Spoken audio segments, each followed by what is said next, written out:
తెలుగు రాజ్యం స్వాగతం. నేను మీ సంధ్య. పశ్చిమ బెంగాల్లో రిజల్ట్ ఏ రకంగా వచ్చింది? 3 పర్యాయాలు మమతా బెనర్జీ ఏలిన ఆ కంచుకోటను బీజేపీ బదులు కొట్టడం మనకు తెలిసిన విషయం. ఈ నేపథ్యంలో టీఎంసీలో అసమ్మతి రాగము, 61 మంది ఎమ్మెల్యేలు, 21 మంది ఎంపీలు జంప్ అయ్యేందుకు సిద్ధంగా ఉన్నారన్న ఆ విషయము ఇండియా కూటమితో ఇప్పుడు మమతా బెనర్జీ మంతనాలు జరపడం, సోనియా గాంధీతో అత్యవసర భేటీ, ఏం జరుగుతోంది తెలుసుకునే ప్రయత్నం చేద్దాం. Senior political analyst KS Prasad గారు మనతో ఉన్నారు. ఆయన మాటలు. ప్రసాద్ గారు నమస్తే. నమస్తే అమ్మా. ఆల్మోస్ట్ ఆల్ ఎప్పుడు మీరు చెప్పేది తెలియకుండా మడతెడుతూ ఉంటే మిగతా పార్టీలు తెలుసుకోలేకపోవడము అనేది, ఆమెకున్న ధైర్యం కూడా వీళ్ళకి లేకపోవడం చాలా ఆశ్చర్యం అనిపించింది అని కూడా గతంలో చాలాసార్లు చెప్పారు. ఇదే మమతా బెనర్జీ ముందుగానే ఇండియా కూటమితో కొంత సఖ్యతతో ఉంటే మేబీ పరిస్థితి వచ్చేది కాదు అన్న విశ్లేషణలు కూడా మనం వినడం జరిగింది. ఏకీభవిస్తారా? నేను ఏకీభవించను. ఎందుకంటే బొరతకు ఎందుకు పనికిరాని ససవలో ఉన్నారు కాంగ్రెస్లో మొదట గ్రహించిన వ్యక్తి మమతా బెనర్జీ. ఓకే, ఈ సన్నాస్ గాలితో ఏమీ కాదని రియలైజ్ అయిన మొదటి వ్యక్తి మళ్ళీ మమతా బెనర్జీ. ఎందుకంటే నీకు ఒకటే గుర్తుంచుకో, వీళ్ళు ఎంత బుద్ధి లేని వాళ్ళంటే, వెనకటికి మనకి ఊర్లో చెప్తూ ఉంటారు సామెత, పెరటతో పెంకెట్టుకుని అడుక్కుండా ఉండండి.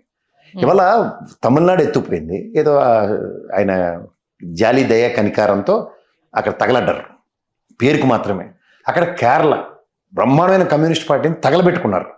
వెస్ట్ బెంగాల్ కేవలం బీజేపీకి సహకరించడానికి మాత్రమే వెళ్ళారు. ఇవాళ వెళ్ళి సోనియా గాంధీ కూర్చుని ఆ వచ్చిరాని హిందీ భాషలోనూ అట్లా ఏం మాడుతుందో ఆ దేవుడికే తెలియాలి. వాళ్ళకి ఏంటి తెలియదమ్మా. ఫస్ట్ థింగ్, ఈ అవకాశం ఉన్నప్పుడు వాడుకోని తనని ఆ రాహుల్ గాంధీని తచ్చిలో చేశారు. ఇవాళ ఆయనకి సేవ వచ్చే టైంకి మా రేవంత్ అని చెప్పేదాకా ఆయనకి దిక్కే లేదు. వాళ్ళు ఎప్పుడు మా రాజశేఖర సార్ గారిని చెప్తున్నారు మా భారత ప్రధాని అవ్వాలని. అప్పటికి కూడా ఇంగిత జ్ఞానం లేదు. ఇప్పటికీ ఇంకా తప్పక ఆబ్లిగేషన్ ఒప్పుకున్నట్టుగా నటిస్తుండు. ఇప్పుడు పూర్తిగా చేతులు కాలిపోయి అడుక్కు తినిపోయారు. నీకు ఎప్పుడైతే నీకు మమతా బెనర్జీ అనే ఒక టాల్ పర్సనాలిటీ కొట్టగలదు, ఎదుర్కోగలదు, ఢీ కొడుతుంది, బీజేపీని ఢీ కొడుతున్న ఏకైక ధీరురాలని చెప్తున్నా మొదటి నుంచి. నా విశ్లేషణ ఎప్పటికి కూడా మార్పు లేదు. అలాంటి ఆవిడికి అస్త్ర సన్యాసం చేసిన భీష్ములు తయారు చేసినట్టు చేశారు ఇవాళ ఆవిడికి. ఖచ్చితంగా మీరు అన్నది పైపెచ్చు వాళ్ళు ఒక దెబ్బతో ఎన్ని పెట్టలు కొట్టారు. యువతలు చంద్రబాబు నాయుడు కోరలు బీకేశారు, ఆ నితీష్ కుమార్ గారికి మడతెట్టేశారు. అలాంటి అవకాశవాద రాజకీయాలకి స్వచ్ఛ చెప్పేశారు. నితీష్ కుమార్ గోడ మీద పిల్లి వీడికైతే ఆడికి తీడికి వీళ్ళు కోర్టు కింద పెట్టుకున్న ఇవాళ ఈ దరిద్రాంతోడు ఆమ్ ఆద్మీ పార్టీ వాడు వెళ్ళకపోవడం అట. పళ్ళు కొరకవలసిన వాడు కోరుచుకున్నాడు కాంగ్రెస్లో ఉన్నవాళ్ళు. కోర్టు వాడే. ఓకే, కాంగ్రెస్ పార్టీకి కోవర్ట్ అవ్వడంటే ఆమ్ ఆద్మీ పార్టీ వాడు ఎవడో ఒప్పుకున్నా ఒప్పుకోకపోయినా పైపొచ్చి అహంకారంతో మిటమిటలాడిపోయి వాళ్ళందరినీ పెట్టుకుని ఇవాళ కూర్చుని అఖిలపక్షం టైపులో కూర్చున్నారు. అందరూ పిలుచుకున్నారు, మాట్లాడేసి ఏడు చేస్తారు మీరు. వాళ్ళకి ఇవాళ వచ్చిన జవసత్వాలకి ఇవాళ అమిత్ షా స్టేట్మెంట్ చూస్తే ఏ స్టేట్లోనూ ఇంకెవరితోనూ పొత్తుకెళ్ళమా. అవతల శివసేనడికి మంటెట్టేశారు, యువతల డిఎంకేని తుక్కు రాకొట్టేశారు, ఏడీఎంకేకి ఎందుకు పనికి రాకుండా చేశారు. అక్కడ వాళ్ళు కేజ్రీవాల్ టైప్లో ఇవాళ విజయ్ని వాళ్ళే ప్రతిష్ఠించారు, ఎవడు ఒప్పుకోకపోయినా. ఈ జడ్డోళ్ళు గొంతు కోసే కషాయాన్ని నమ్ముకోవడంలో సిద్ధహస్తులు అంటే ఎర్రిపోగలేని కాంగ్రెస్ వాళ్ళు. అన్నామలైతో మరొక అస్త్రాన్ని ప్రయోగిస్తున్నారు. అటు రజనీకాంత్ భార్యను తెర వెనుక అది టైం వేస్ట్ అమ్మా. చిచ్చి స్క్రాప్ అది తీసవతల. రజనీకాంత్ అన్న ఒక ఫేస్ ఉంటుంది కదా, ఏముండదమ్మా టైం ఇచ్చే, అసలు టైం వేస్ట్ అది. ఓకే, ఈసారి వాళ్ళు మిషన్లు డైరెక్ట్ గా ఏడీఎంకు డిఎంకే మీద ఉన్న కడుపు మంటతో ఈ విజయ్ లేటోడికి మిషన్ల మీద డిస్కషన్ ఉందా? తమిళనాడు ఎలక్షన్లు ద్రవిడ పార్టీలు మొనాటమీ బ్రేక్ అయింది. వాళ్ళిద్దరూ మూసుకుని కరుణ చచ్చిపోయి జైలు చచ్చిపోయింది, మనకెందుకు అహంకారాలు అనుకుంటే శాసించే స్థాయి వాళ్ళిద్దరిది. ఎక్కడ అవును ఆ పళనిస్వామికి నీకు తెలివితేటలకి అంత సీన్ లేదని చెప్పి స్టాలిన్ గట్టిగా నిలబడితే కలిసిపోయి పార్టీయే అధికారం.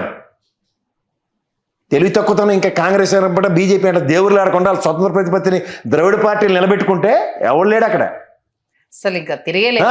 అలాంటి దగ్గర ఆ మొనాటమీని బ్రేక్ చేస్తున్నాడు, వెనకత నుంచి చేస్తున్న సైంధవ రాజకీయాలు బీజేపీ చేస్తుందని ఈ రోజుకి గ్రహించకుండా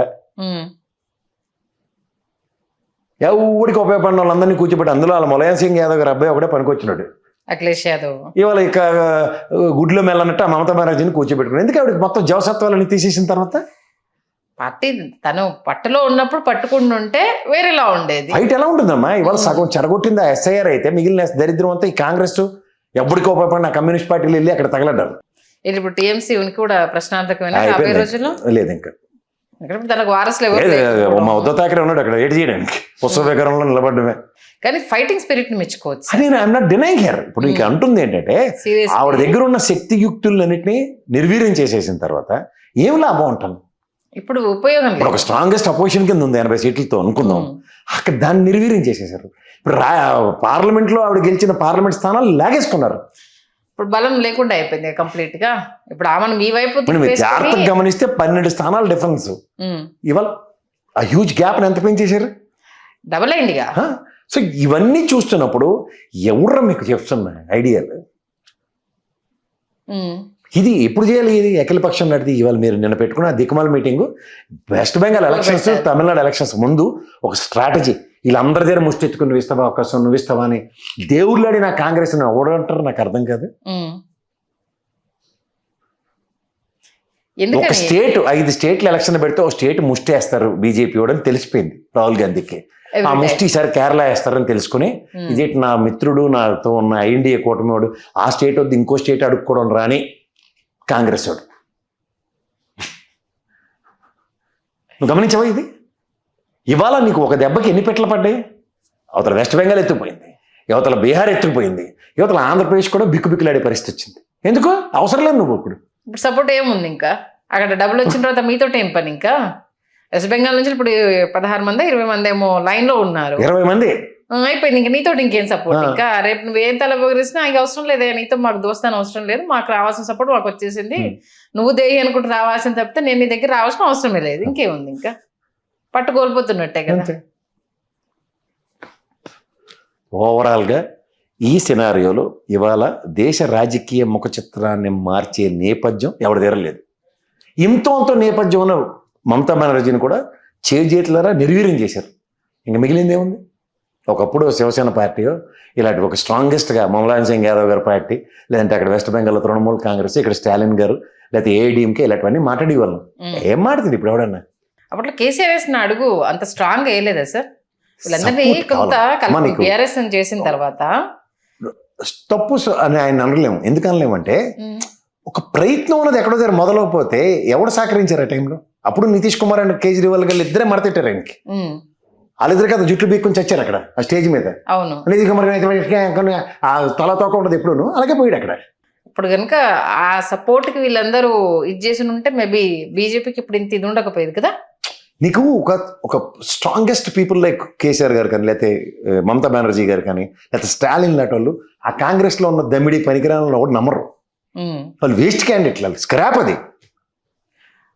సో అలాంటప్పుడు ఏం చేయాలంటే నువ్వు నీడ్ టు బి ఒకడిని నువ్వు ఒక కోదండరామ లాంటి వాళ్ళు ప్రతిష్ఠించుకోగలిగావు. నువ్వు ఓకే కన్వీనర్ టైప్ లో ఒకటి కావాలి. కన్వీనర్ రెడీ లేడు. ఎవరికి వాళ్ళు వాళ్ళ సీట్ల కోసం వాళ్ళ పట్టుదల కోసం నిలుపుకోవడం తప్పితే అంత స్ట్రాంగెస్ట్ గా కమాండ్ చేసేవాడు పొజిషన్ లో ఉండాలి. లేడుగా. ఖర్గే ఉన్నా అఖిలేష్ యాదవ్కి ఇద్దామన్నా పొజిషన్ లేడు. ఇప్పుడు మమతా బెనర్జీకి ఇద్దామన్నా పొజిషన్ లేదు. సో పొజిషన్ పోయేదాకా ఎందుకు చేస్తున్నారు మీరు? ఇదే కన్వీనర్ అయితే ఈ పార్టీలన్నీ ఏకఛత్రాధిపత్యంతో మన మైండ్ టార్గెట్ బీజేపీని పోరాడడానికి ఓ సత్తు ఉంటది కదా. ఎంపీలు ఎక్కువ మంది ఉండేవాళ్ళు కాబట్టి ఆ ప్రయత్నం నువ్వు జాగ్రత్తగా గమనిస్తే చంద్రబాబు గారు చేశారు. If you really recollect. But అప్పుడు ఆయన ఏం చేశారు? ఆయనతో పార్టీ వాళ్ళందరినీ మటాస్ చేయడానికి అప్పటి నుంచే పన్నాగాలు పనిచేశారు బీజేపీ వాళ్ళు. ఇది రూలింగ్ వీళ్ళ వైపు వెళ్తుంది రావద్దు అన్నప్పుడు మనం ఏం చేసుకోవాలనేది అప్పటికే ప్లాన్ ఇంప్లిమెంటేషన్ చాప కింద. నువ్వు మాక్సిమం డిస్కషన్ చూడు అక్కడ ఆ ఎస్ఐఆర్ మీద నేను అల్లప్పుడు ఓట్ల మీద నేను చేసినప్పుడు నాకు ఎవరు సహాయం రాలేదని మళ్ళీ దరిద్రమే. మళ్ళీ దరిద్రమే. ఇప్పుడు ఏంటన్న దాని మీద జరగట్లేదు అసలు. అంచేత నువ్వు ఎప్పుడైనా కూర్చో దద్ది బ్యాచ్లు ముసలోళ్ళకి ఆర్తపల్ని ఇచ్చేపోతే చాలా డేంజర్ ఆ కాంగ్రెస్ వాళ్ళకి. నెక్స్ట్ జనరేషన్ ఏది కనిపించట్లేదు, కనబడదు. నువ్వు మల్లికార్జున ఖర్గే కథలు లేకపోయినా వీల్ చైర్ లో తీసుకొచ్చి కూర్చోపెట్టేసి సోనియా గాంధీని మళ్ళీ అక్కడ నువ్వు తగుదనమ్మా అని పెద్ద మొత్తం ఇదిలో కూర్చోపెడితే పనులు అవ్వవు. Rahul Gandhi has to make his own team. ఓ సచిన్ పైలట్ ని ఎక్కడ చేసుకోవట్లేదు కదా, సమస్య అదే కదా. అలాంటి వాళ్ళని తయారు చేసుకుని కనబడితే కొంచెం అమ్మ ఆలోచన విధానం మారుతుంది. అయితే ఓ దృక్పథం ఇది. ఓ మధ్యప్రదేశ్కి ఇలా చేద్దాం అనుకుంటున్నాం, ఈ నెక్స్ట్ రాజస్థాన్ ఇలా చేద్దాం. ఉన్న వాళ్ళు కూడా యంగ్ జనరేషన్ కూడా వాళ్ళని వాళ్ళు ఇప్పుడు రాఘవ చెడ్డాని తీసుకుందాం సార్. పార్లమెంట్ సెషన్ లో తనకంటూ ఒక పొజిషన్ తాను ఎలా ఇంప్లిమెంట్ చేసుకున్నాడు, ఇప్పుడు వెళ్ళి కూర్చుంటే తన పొజిషన్ ఏంటనేది మనం చూస్తున్నాము. ఉన్న దాంట్లో అలాంటి లీడర్స్ వాళ్ళు ఎక్కడ పబ్లిసిటీ చేసుకోవట్లేదు. మేమున్నాం మా వైపు చూడండి అని ఎవరు అటువైపు అడుగులు కూడా వేయట్లేదు అంటే సార్. క్లియర్ అమ్మా. ఇప్పుడు వీటితో మనోడుతూ ఇది ఉట్టిపోయిన గేదని కేజ్రీవాల్ విషయం అర్థమైపోయింది. ఈ కోర్టు ఆపరేషన్లు అన్ని అన్నప్పుడు డైరెక్ట్ గా ఇండైరెక్ట్ గా తలక రాయబారు, ఎందుకంటే డైరెక్ట్ పోయాడు బీజేపీకి. ఇక్కడ ప్రాబ్లం అదే ప్రాబ్లం, అదే పని. ఆయన మాధవరావు సింధియా కొడుకు అదే పని చేసేది. ఎందుకు ఇది దరిద్రం మాకని. ఓకే, అంత మేనత్గా రాజస్థాన్ ముఖ్యమంత్రి అయినప్పుడు కూడా ఆ మాట వినలేదు ఆవిడ. ఆయన ఏంటి ఇప్పుడు 2029, 28 అంటే ఇప్పుడు జమిలీ వస్తే 2028 అన్ని ఒకటేసారి, రాకపోతే 2029 అటు ఇటు. అసలు మొత్తం రాష్ట్రాల ముఖ చిత్రాలు ఎట్లా ఉంటాయి నన్ను కష్టం. అంతేనా? ఎలక్షన్ కమిషన్ వాళ్ళు వ్యవస్థతో గేమ్ చేస్తున్నారు, మనం ఎవరు అర్థం చేసుకోవట్లేదు. ఇప్పుడు వ్యవస్థ వాళ్ళ కబంధాస్తాల్లోకి వెళ్ళిపోయేదాకా జడ్డి వేదల్లో కూర్చున్నారు వీళ్ళు. వెళ్ళిపోయిన తర్వాత తేరుకున్నా కూడా ఉపయోగం. ఇప్పుడు ఇంకేం తేరుకుని ఏం చేస్తావు నువ్వు? కత్తెట్టుకుని ఆడు AK-47 పట్టుకున్నాడు అంటే ఇటు కత్తెట్టుకుని యుద్ధం వెళ్తున్నాడు కాంగ్రెస్ వాడు. ఇప్పుడు ఏమంటారు, ఇంకా టైం ఉంది కదా ఎలక్షన్స్ కి, ఇప్పటి నుంచి ఎందుకు? సింపుల్ లాజిక్ అంతే సార్. అప్పుడు ప్రాణాలు తెగించి ఏదో పాదయాత్ర చేస్తేనే 99 పరువు దెక్కించారు. అప్పుడు అయితే 50 కదా, ముష్టి 50 లోపునే కదా అప్పుడు. సో ఈ పాదయాత్ర సక్సెస్ అన్నప్పుడు మా బట్టి విక్రమార్క లాజిక్ చూడండి, ఇక్కడ రేవంత్ రెడ్డి గారి లాజిక్. 3 ప్రాంతాల నుంచి పాదయాత్రలు స్టార్ట్ అయ్యాయి. INDA కూటమి మొత్తం అన్ని రాష్ట్రాల నుంచి పాదయాత్రలు మొదలెట్టండి. మీరు ఇంట్లో దద్దె భోజనాలు తినుకుని కూర్చోడం కదా దేవ్జిల్లాగా. ఆ గ్యాలెట్ గడికి పేక తాడు కట్టి ఊరంతా దేకరించండి రాజస్థాన్. ఆ దిగ్విజయ్ సింగ్ అని పరుగులెట్టించండి. లేకపోతే అరే చిన్నోడే కదా పెళ్లి చేసుకుని తిరుగుతున్నాడు కదా అంటే గుదిబండల్లో పడి తిన్నారు కదా నిలబట్టిన. ఆ పీజుత్తు జయరాం రమేష్ కర్ణాటక అంతా వీల్ చైర్ వేసి తిప్పండి మొత్తం అంతా. ఉపయోగం ఉంటుందంటారా? అలాంటి వాళ్ళతో చెప్పించినా కూడా కుట్టి చంపేస్తారు దరిద్రమైన వాళ్ళు. అంటున్నా వాళ్ళ మీద మంటెక్కిపోయి ఉన్న వాళ్ళు ఉన్నారు మాలాంటి వాళ్ళు. ఎందుకంటే ఇప్పటికి కూడా జవసత్వాలు తెచ్చుకోకపోతే ఇంకా ఎప్పటికీ తెచ్చుకోలేరు, అంతే. ఇంకా అయిపోయింది. ఇన్ని 100 ఏళ్ళ చరిత్ర ఉన్న కాంగ్రెస్ పార్టీ భూస్థాపితం. ఇంకా ఎంత ఇప్పుడు ఎవరైనా మా తాత మా నాన్నమ్మ ఇలాంటి వాళ్ళు లెగసీ, మా నాన్న లెగసీ కాపాడుకుందాం అనుకుంటారు. వీళ్ళు ఎంత జడ్డోడమ్మా. ఇవాళ నేను మొగాడిని నేరు రికార్డు బ్రేక్ చేశానంటే వీళ్ళు కూటమిలో పెట్టుకొని బదిలీ చేసుకుంటున్నారు. ఇవాళ ఇది మళ్ళీ నెహ్రూ తర్వాత అన్ని మంచి సంవత్సరాలు PM గా రికార్డు క్రియేట్ చేసిన సెలబ్రేషన్స్ నడుస్తున్నాయి. ఊరుగాలు ఒకటి ఏడుస్తుంటే నువ్వు సూర్యులో సొట్టగాలు ఏడిచినట్టుగా వీళ్ళ బాధ వెళ్ది. సెలబ్రేషన్ అట. గ్యాస్ నూనె లేక సస్తున్నారు జనాలు, వీళ్ళు సెలబ్రేషన్లు. అంటే కాంగ్రెస్ ఉన్న రికార్డ్ ఇప్పుడు బీజేపీ బ్రేక్ చేసింది కదా, వాళ్ళ సంతోషం అది. 6 నెలలు సాగు చేసి మూలన్న ముసలమ్మను పొడిచామన్నట్టు చచ్చిపడి ఉన్న దిగ్విజయ్ సింగ్ లాంటి జయరాం రమేష్ ఓడగొట్టడానికి నాలాంటి తొడకొట్టి గెలిపిస్తారు. ఇంకా కేసీఆర్ అప్పుడు అనవసరంగా వదిలేశారు ఆయన. ఈ దిగ్విజయ్ సింగ్ అని అప్పుడే బట్టలు తీసి రోడ్ల మీద పరిగెట్టించవలసింది. ఆయన చాలా తప్పు చేసాడు. వీడే మెయిన్ కల్పిట్. మీకు సోనియా గాంధీకి చెప్పేసి రావాలి. అయిపోయింది. ఇంకా సోనియా గాంధీ కూడా ఇప్పుడు నెక్స్ట్ జనరేషన్ ఏంటి అనేది కొడుకుకు దిశానిర్ధం చేయకపోయినా రాహుల్ గాంధీ ఆవిడకేటి తెలుసా ఈ దిశానిర్దేశం చేయడానికి? ఆవిడకేటి తెలియదు ఉంది కదా ఇప్పుడు. ఆవిడ ఏమీ లేదు. ఊరికైనా అలా సీతారాం కేసరిని, PV నరసింహారావు గారిని, మన్మోహన్ సింగ్ గారిని ఇలాంటి మానవులు ప్రాణాలు తినేయడం తప్ప, ఆ సీతారాం కేసరి రెడ్డి చెప్పి ఈ చిక్కం కబుర్లు ఎండడం తప్ప ఏటీ లేదు.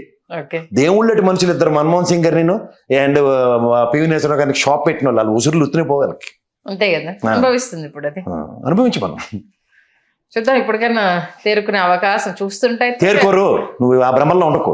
వాళ్ళతో కాదు, ఆ దద్దిగాళ్ళందరినీ ఇంట్లో పాయింట్ బ్లాంక్ లో గన్నట్టుకుని పరిగెట్టారు రాహుల్ గాంధీ. ఇక్కడ మరి రేవంత్ రెడ్డి ప్రయత్నం చేస్తున్నాడు. ఆయన ఒక్కడు పాపం, ఆయన అసలు డిఫరెంట్ ఇది ఇస్తున్నాడు అసలు. ఇక్కడ అక్కడ లేకపోయినా ప్రతి నిమిషం ఈయన కంకణం కట్టుకొని ఖచ్చితంగా చేసి చూపిస్తారు. తాడి చెట్టు ఎక్కిన ఏడ్చేయాలి 3 పంతులు తోస్తారు పాప. ఆయన భోజాలు ఎట్టుకుని వెళ్తున్నాడు. ఆ కొత్త నిన్న కాక మొన్న వచ్చిన ఆయనకే అన్ని విషయాలు మాట్లాడగలుగుతున్నాడు. వీళ్ళు దేబ్ జిల్లా పడి ఉన్నారు కదా, ఏళ్ళ చేనులో దాపరించున్నారు కదా కాంగ్రెస్ కి. ఏం చచ్చారు ఎదురు పడి మాట్లాడకుండా. ఓకే, మీరు అన్నదాని ప్రకారం అయితే ఇంక ఎంతసేపు మాట్లాడుకున్నా మనకు అండర్స్టోస్ తప్పితే అక్కడ ఏం రియాక్షన్ వచ్చే అవసరం. వాళ్ళు 5 స్టేట్లు ఎలక్షన్లు పెడతారు, ఒకటి పడేస్తారు. ఇందులో బుడంకాయ స్టేట్ ఏంటి?